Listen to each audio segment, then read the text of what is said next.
வேளையில உங்களுடைய வாழ்க்கையில நீங்கள் இழந்து போனதை நிச்சயமாக நீங்கள் பெற்றுக்கொள்ள போகிறீங்க.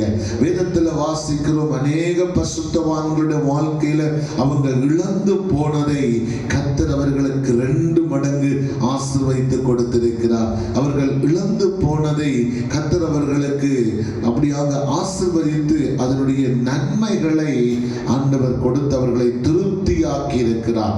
ஆம் பிரியமானவர்கள், இந்த காலை வேளையில இழந்து போய் நம்முடைய வாழ்க்கையில் எதையெல்லாம் நாம் இழந்து போய் நிற்கிறோமோ அதையெல்லாம் நிச்சயமாய் மனுஷகுமாரனாகிய கிறிஸ்து இயேசு உங்களுக்காக எனக்காக அதை தேடி கண்டுபிடித்து அதை தம்முடைய பிள்ளைகளுடைய கையில அதை கொடுக்கும் வரைக்கும் அவர் ஓய்ந்திருப்பதில்லை.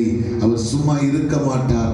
அதை நிச்சயமாய் தேடி கண்டுபிடித்து உங்க கையில கொண்டு வந்து தர அவர் போதுமான தேவனாய் இருக்கிறார். இந்த காலை வேளையில நீங்கள் எதை இழந்து போய் இந்த இடத்துல வந்திருக்கிறீங்களோ அதை இந்த காலை வேளையில என் தகப்பன் அதை தேடி தர வல்லவராய் இருக்கிறார். நம்முடைய குடும்பத்துல, நம்முடைய பொருளாதாரத்துல, நம்முடைய பிசினஸ்ல, நம்முடைய வியாபாரத்துல, நம்முடைய பல நன்மைகளை, பல காரியங்களை நாம் இன்றைக்கு இழந்து போய் ஆண்டவரே ஏன் எனக்கு இந்த இழப்பு, ஏன் என்னுடைய வாழ்க்கையில் இதெல்லாம் சம்பவிக்கிறது என்று அழுது புலம்பிக் கொண்டிருக்கிறோம். ஆனால் தேவனாகிய கர்த்தர் அதிலிருந்து நம்மை மீட்டெடுத்து நாம் இழந்து போனதை திரும்ப தருகிற தேவனாய் இருக்கிறார். நாம் இழந்து போன சந்தோஷத்தை, சமாதானத்தை, ஆசீர்வாதத்தை, சுகத்தை, மேன்மையை, விடுதலையை ஆண்டவர் மீண்டும் தந்து தம்முடைய பிள்ளைகளை அவர் ஆசீர்வதிக்கிற தேவன்.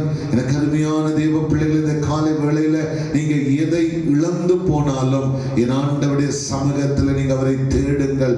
நிச்சயமாக உங்களுடைய இழந்து போனதை கர்த்தர் மீண்டும் அதை தேடி கண்டுபிடித்து நமக்கு கொடுக்க அவர் வல்லமுள்ளவராய் இருக்கிறார்.